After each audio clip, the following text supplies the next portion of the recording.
o le tāpua inga I le atua.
O le amatanga o le tala lelei ia Iesu Keriso o le alo o le atua. E pei ona tuusia I le tusia Isaia le profeta, whauta, o te awina atu la usavali e mua atu I o luma na te teu te ualo wala. O le leo o le ualanga I le vao, I nā teu ia o tou le ala o le ri, ia whaasasa o nā ala. Tātou te tara. Le atua sili e se, ma futa maia I le nei sauninga, ina ia mātou la ngona ina lau au whatasi ma I mātou. E ala I le ngā luenga mana aloua nganga pa ia. Ha o mai ina ia mātou la ngona ina, le tāua o le nei sauninga, ina ia vi ia ai lau fio. Wa mātou wāla au male anganga maulalo e ala ia Iesu Keriso lo mātou ali I male whaola. Amene. O le vi inga o le atua o le pese tolu se lau lima sifulu. Tolu se lau lima sifulu le pese.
O le faitauina o le tusi paia.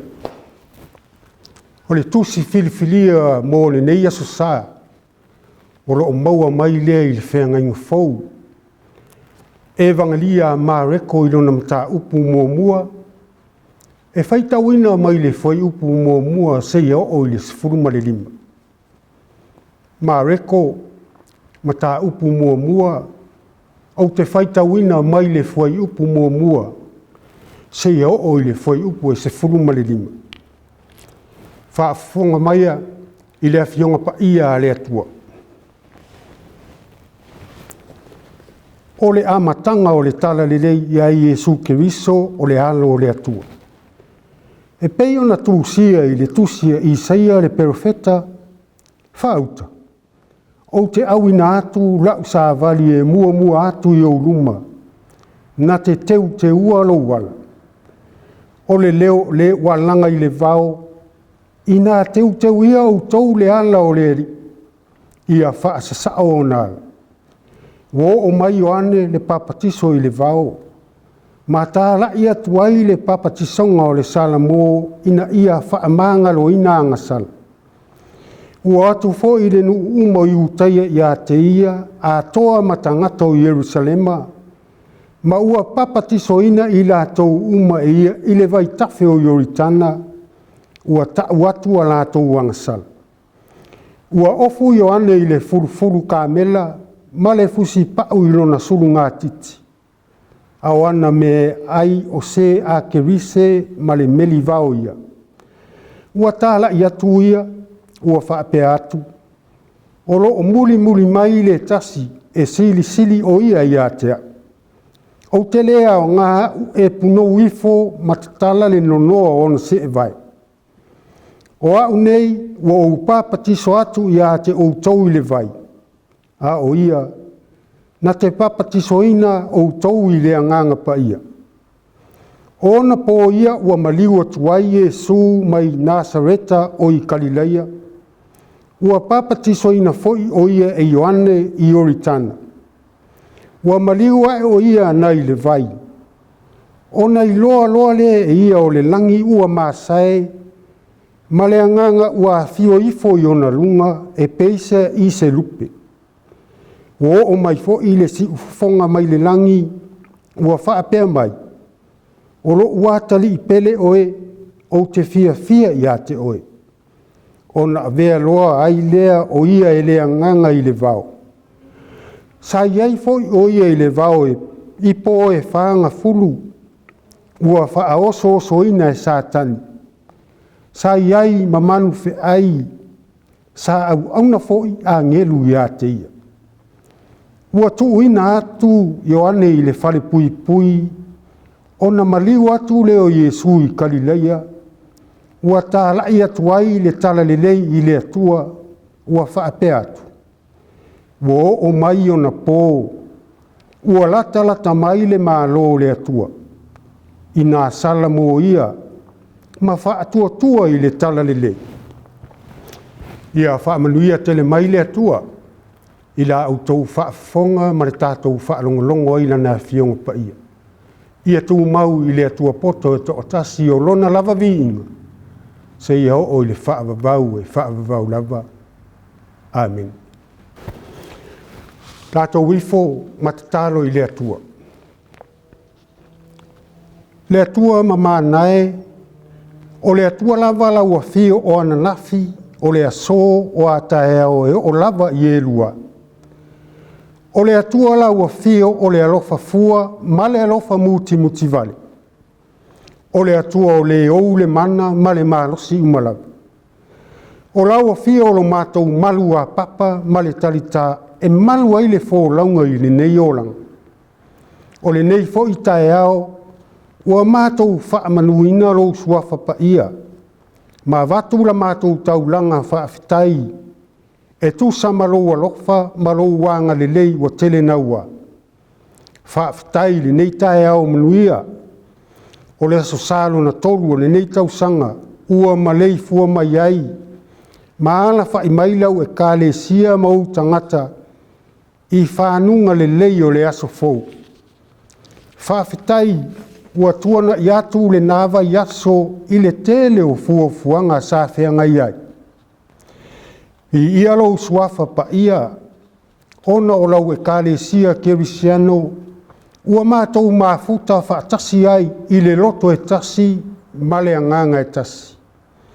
Ua poto ai foi e momoli ma se i le taulanga whaafitai, ona o mea le lei e tele ua e whaia pea, mo le soifua ma le ola o le tangata.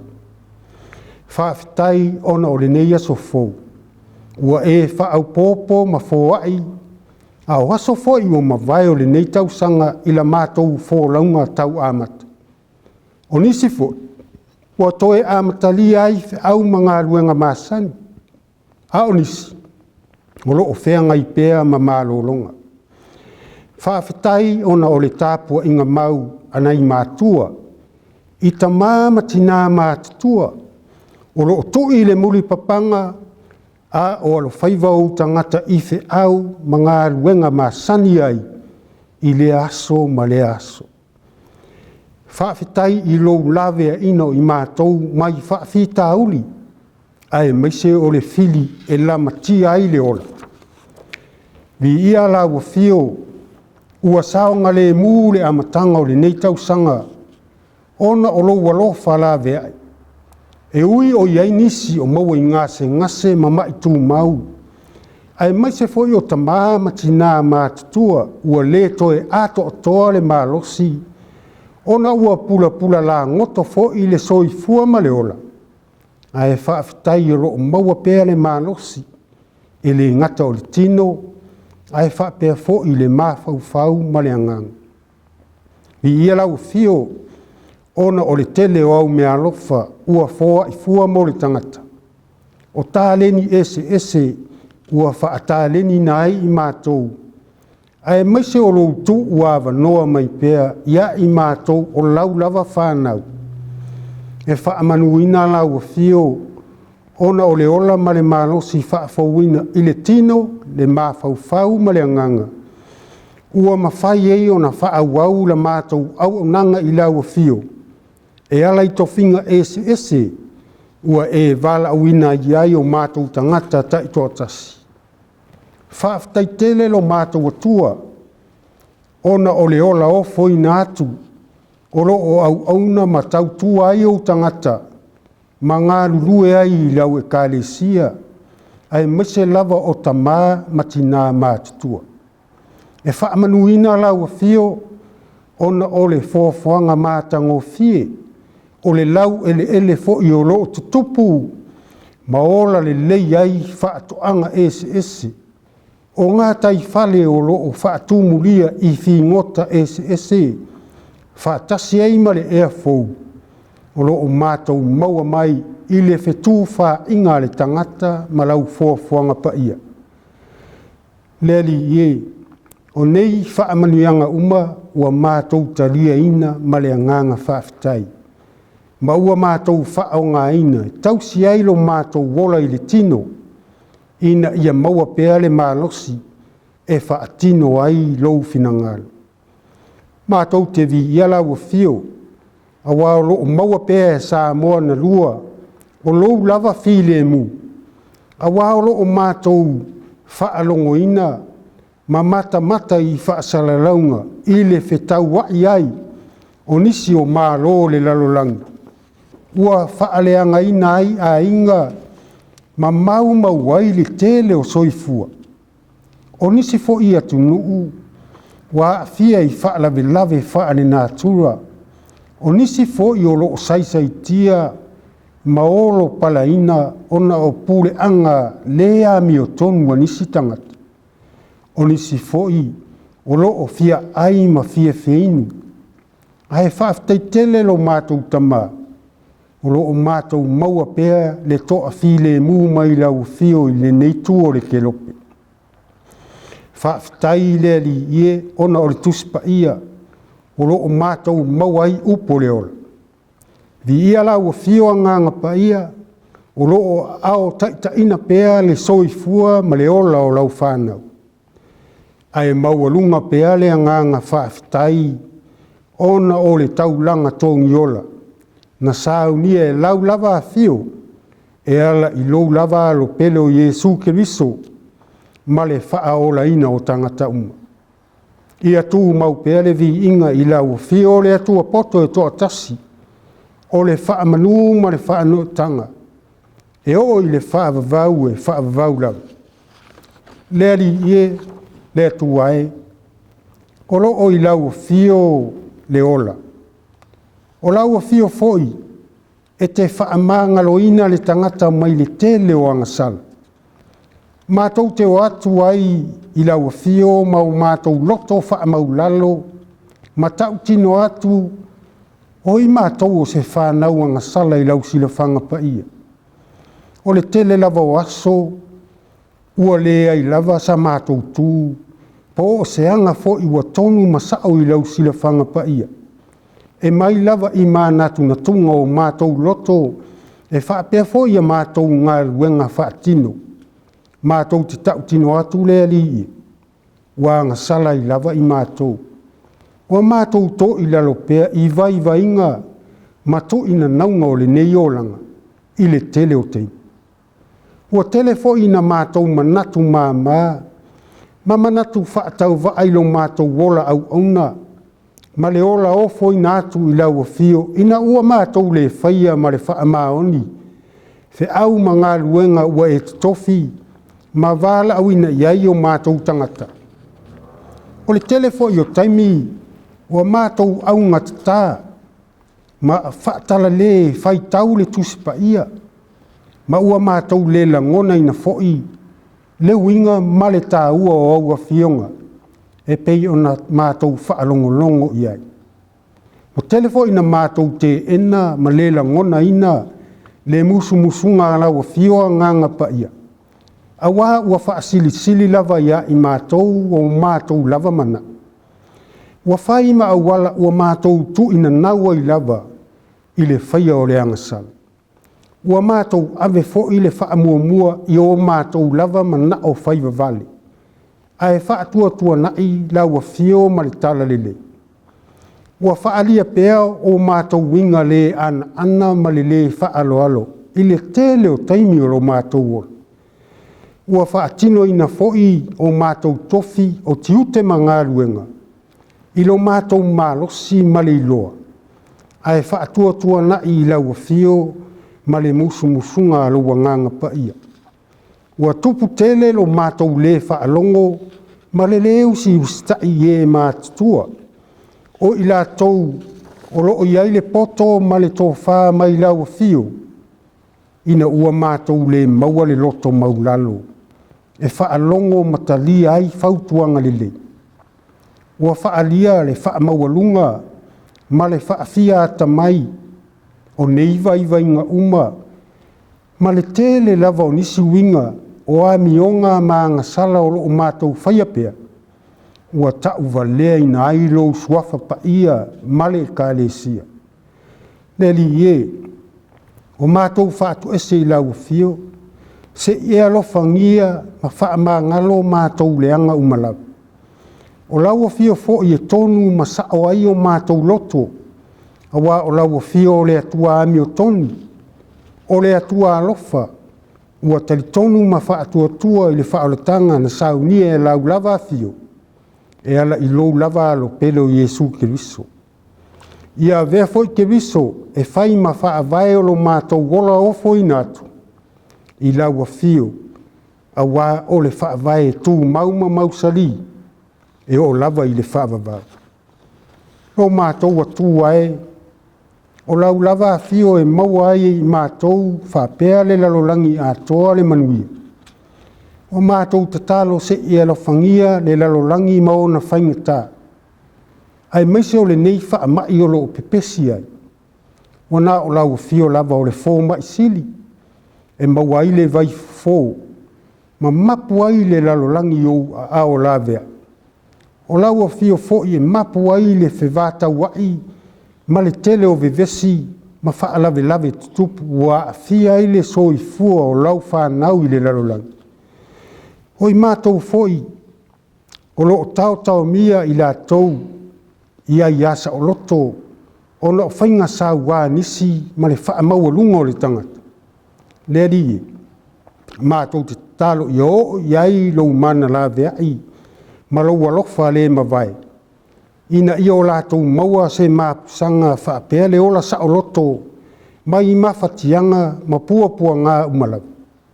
Mātou te mana tuaina i lātou uma, o loo maua i so se mawhatianga ma whaanonoanga. Ona o mawhatanga mai e pele, ua te ataru le oti. Wha maise ma wha mawhana ruanga. E mana tua fo i male alofa, i lātou uma o loo whaata otoria i whale mai ma a inga, ona o mai o le tino ma ti ngā o le ola. E iai lau wha malo longa i le tino, le mawhau a toa male anganga.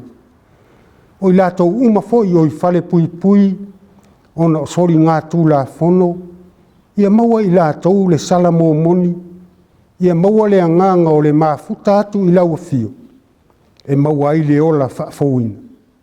Mātou te talo, ia tūmau peau whaamanuianga ia Samoa na lua, o atu motu o le Pasifika ma le lalolangi atoa. Ia whaavai i lau fio mea uma, hawale manuia o tangata lau tele. Ia maua fo i le lalolangi atoa le na nofo whea alfani, e peiona e fina ngaloa. Whamanuia i taima tangata uma o lau e kālesia Kerisiano i le lalolangi atoa.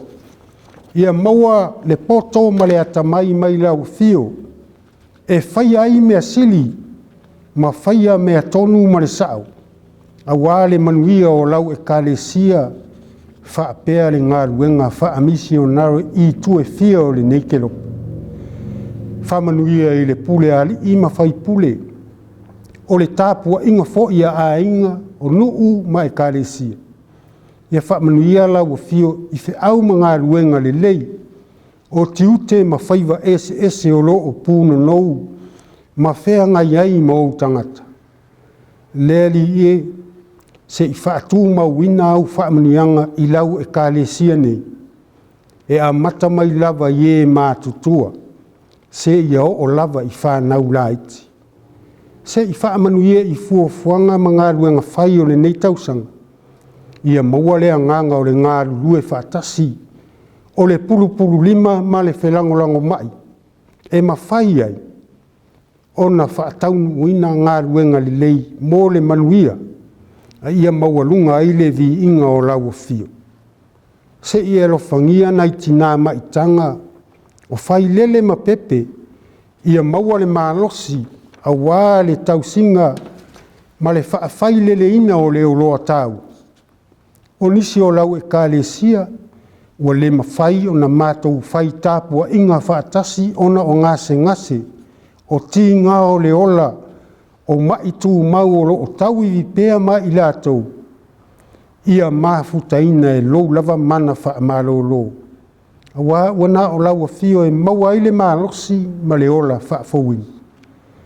Mātou te mana tua pēa lau o ona toi ina, le tina ma le ainga a o iai whaamalolonga.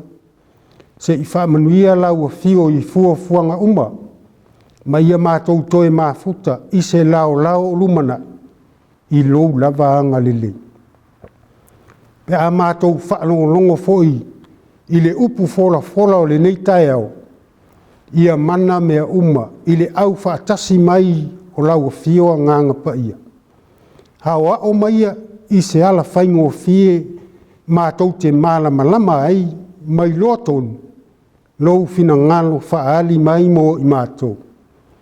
O mātou te talo ia, whaatasi ei ma te talo lilo mai le loto o lau whanau, ua mātou ofo i nātu ma le nganga tali tonu ma le whaatuatua. Ia whaia pēa lau lava fina ngalo, ua mātou te talo. E ala i le suafa pele o Iesu ke viso lau mātou wali i ma le whaaola. Amen. O le pese se lau se furu ma le lima, se lau se furu lima le pese.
le launga le soafo mamalu o le atua tau tasi ia.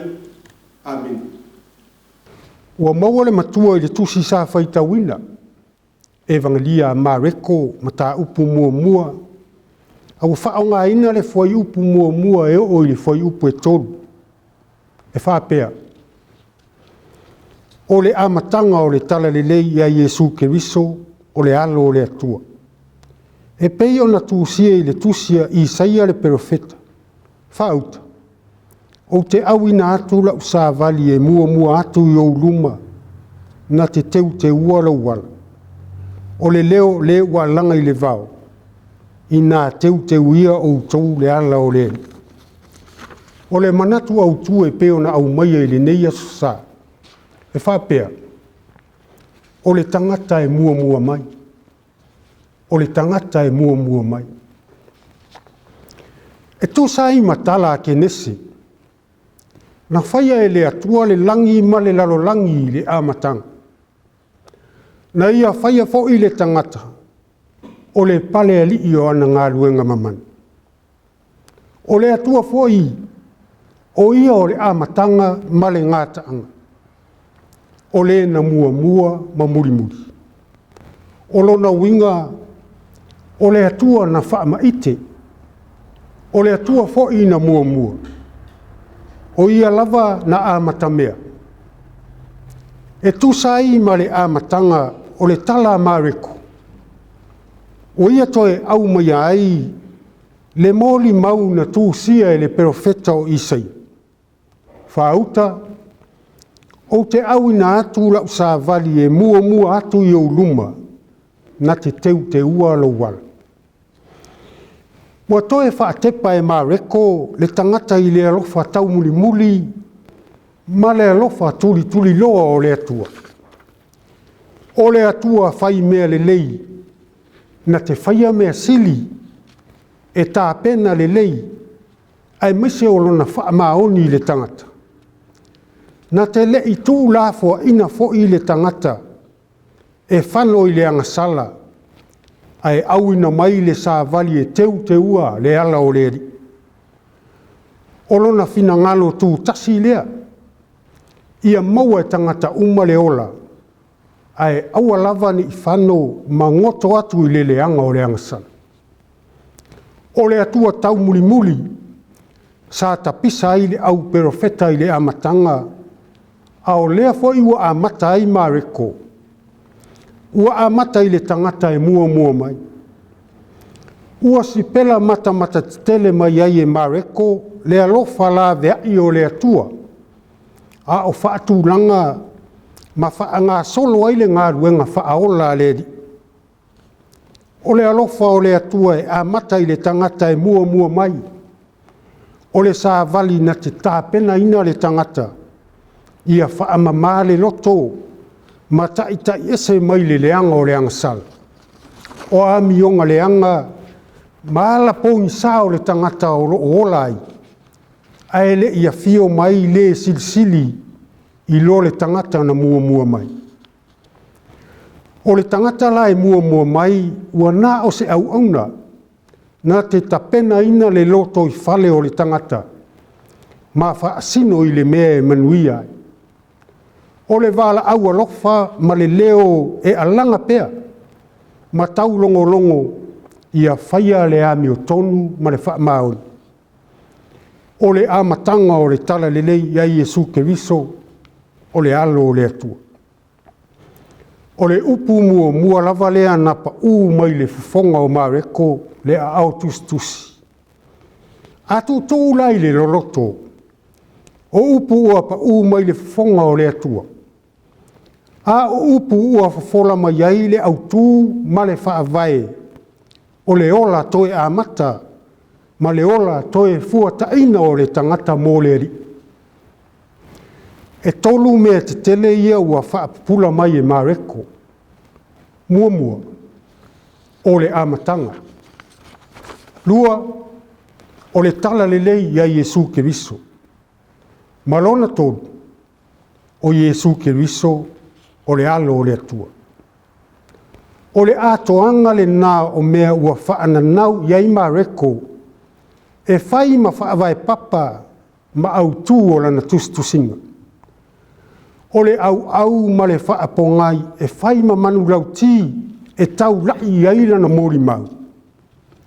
O le mōri mau o le tangata e mua mai. O loo whaamata ali mai ai. O le sili atu. O loo muri mai.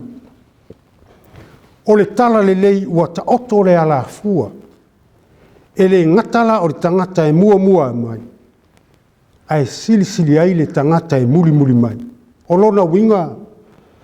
O le tangata e mua mai. Ua na o se ave fe au mo le atua. O le sa vali e a matai.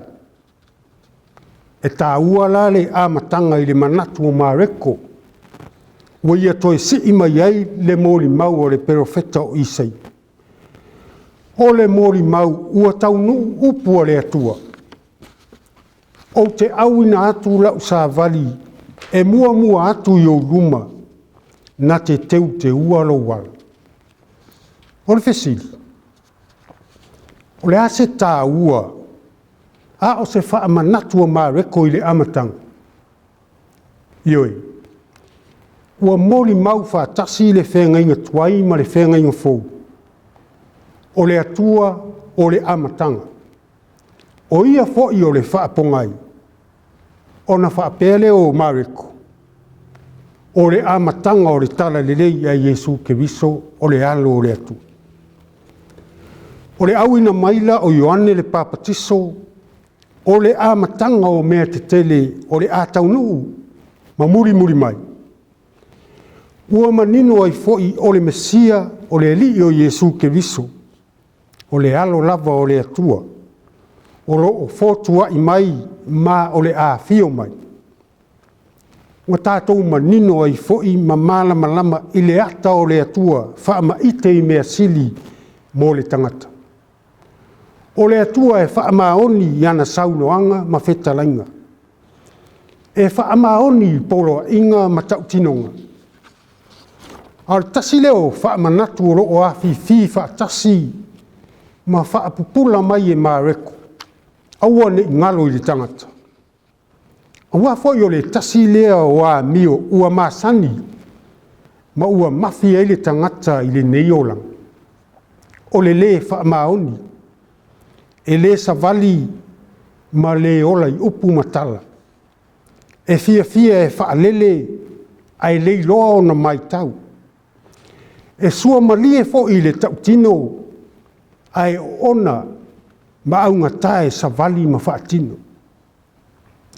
Sa tātou a mata fo i le nei tau sanga fau i lotu tāru sanga. O le vai aso whaafitai whaamalosi ma tautinonga.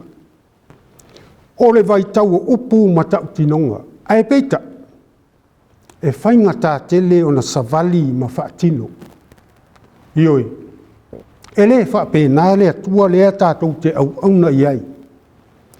E le tala ole. E whaamaoni i wholafolanga ma polo inga na whai le tangata. Tā sile nao whaamanatu o mareko i le amatanga o ana tustusinga. O le atua e tausi ana poloa inga ma tautinonga. Awa fo iwa tele tausanga o mawai. Talu o na valo ia matu sia i saia. Le tangata e mua mai. A lea ua taunu. Ua whaamatala e mareko. Ua o mai o ane le papatiso i le vau. Matala i atuai le papatisonga o le salamo. Ina ia whaamangalo ina ia ngasal. Ioi. O le misiterio lilo le nā o le atua. O le tapena ina o loto tangata ma papatiso ina. Ma whaamamaina mai ia ngasal. Ona ngā waile e o pongi ma ngā lulue whaatasi mai o ane. Ai le ia fio mai le whai mai o ane. E sili atu i a te ia. O Yesu Keriso, o le alo o le atua. O le tāua le nao le tangata e mua mai. O le sāvali ma le ave fe au. Ua tōwhia ma wala au ina iai o ane le papatiso. Awa o ia o loo iai le amatanga. O loo iai le tāua o le whiau. E mua e longo atu ia nofo uta. Ma nofo tā pena iai le tangata. O le au mai ai la e mareko o Ioane le papatiso. O le whaamanatu o le atua na amatamea. Ai mese le tāua o le whiau o le ola o loo au maia. O le whiau o le whaoratanga mai le atua. O le whiau lau tele ua momoli mo tangata uma. O le upu moni. E le ipongi sā. Pena whaane nefu le tangata i le whaamoe moe ola. Ua tā pena ina e le atua. O le amatanga o le ngā luenga whaola. Mo tangata uma o le lalolanga. O le whaamoe moe fo i le nasa moe tālo sia e tua ao Israelu. E ala i le mesia e auina mai. E le ialo tamala. Pena whaata e alunga i le fina ngalo o le atua. O le whaamanatu mareko. O le ola toe fuata ina, ma le ola toe whaafowina o le tangata angasala. E amata mea ai le atua. O le amatanga o le tala le lei. I le manatu fo i o mareko. E amata i le tangata malana filifilinga. O le filifilinga e sila ma va ai to ai. I le whaatautanga lo loto ma le tō whaama mau o le atua. E ui lava ina sila fia e le li i e le whaingo fie le loto ma le loto mi milo le tangata. Awa o le vaivainga lava lea na amata i le amatanga ina ua leu si tai maanga sala le tangata. Na fiwa i fo i le au perofeta e tauwala au ma whaamanatu le alofa lea o le atua. Peita, e le inga wai lava le tangata ona o le loto ma le angasala. Ona li liu lea o le atua ua fuli fao me atuai. Ai whaia le amatanga fo. O le amatanga ua whaamatala e mareko. O le atua ua tawhalo na fina ngalo e maa futa mai i le tangata. Ai amatala i le tangata e mua mai. O le amatanga o le tala lele. Ona whapea leo Ioane il papatiso. O lo muli mai i le tasi e sili o ia i atea. O le amatanga o le tala lele. Hona po ia ua maliu atuai e su mai Nasareta o i Galileia. Ua papatiso ina foi o ia e Ioane i Oritana. Ua amata le tala lele. Ua amata fo i le ngā ruenga Ioane le papatiso. Ua moli mau mai ai mareko. Ua maliua e o ia nai le vai. Ona i loa le e ia o le langi ua māsae. Ma le anganga ua fio ifo i ona lunga e peisea i se lupe. Ua o mai fo i le si ufofonga mai le langi ua whaapea mai.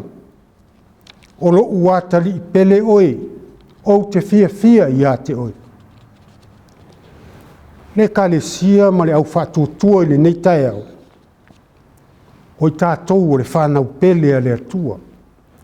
E pei ona whai ai le tangata i lona whaatusa pa ia i le amatanga. E pele oe mau na awina mai ai ke riso. E tongi o la ina i tātou ma le lalorangi angasa. O le papatisonga i Ioane i le vai, o le whaamamaina, i a tātou whai ai mea sili mō le atua ma isi tangata. O le papatisonga ke riso i le anganga pa ia, tātou te fia a tili ai, ma sa ili ia te ia e lea unoa. Ai sili ai le fia o le atua, ina ua whanau fōwina le tangata, ma whaia se amatanga fou, ia maua le ola whaavavau. O mōri mau fo i mareko, i whaauso songa sa tani i poe whaanga furu. O manu fe ai fo, o le ata leo pua ngā ma whainga tā. Ai whai mai mareko, sa au auna fo i a ngelu i a te ia. sila o tau lau whātua i le lei tele o le atua. Na te le tu ulafua ina oe maau, pea papatiso ina i le anganga pai. Le kale sia ma le au whaafonga, e le tu ulafua ina oe le atua. O le fō launga fō i le nei tausanga, e ui ini fi tāma ni whainga tā, o le fili fō i e whaafela vei, aua tau te popole, ia tātou whaamalo loksi, o lo o tātou malanga whaatasi pēa ma le atua. O lo o iona ao le ola whaavavau, pēa vea i tātou, matangata e mua i ātei. O le fisili, a whai o oe o le tangata e mua mai. O le asau sao mo le ri i le nei tausang. O lo o ia te oe, o lo o ia te au fo i le tali. O le amatanga o le tala le lei ia Iesu ke viso o le alo o le atua. E pei ona tūsia i le tūsia i saia le perofeta, whaauta.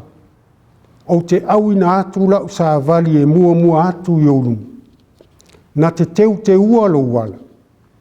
O le leo le ua langa i le vao, i nā teu te uia o tau le ala o le di. Ia whaasasa o na ala. O na o Iesu ke viso. Amen. O le pese se lau ono sfulma le ono. Se lau ono sfulma le ono le pese.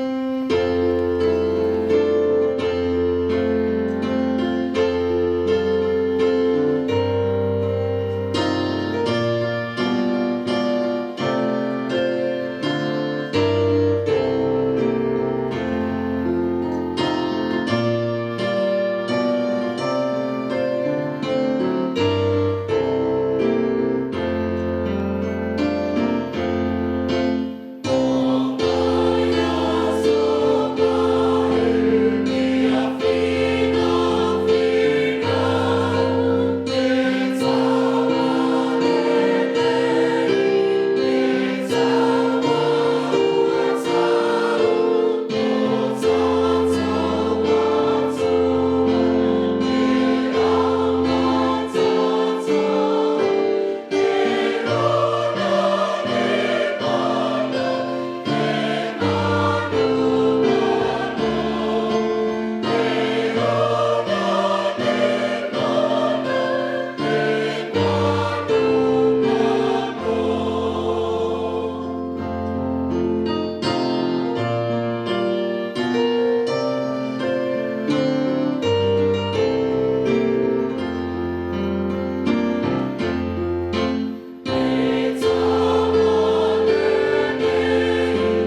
o le talo whaamanuia.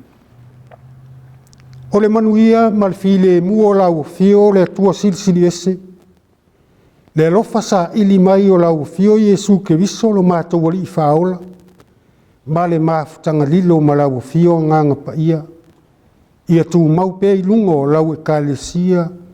Whātase i ma lau whanau whātua i le lalolangi atoa. E o i le whaavavau e whaavavau lava. Amen.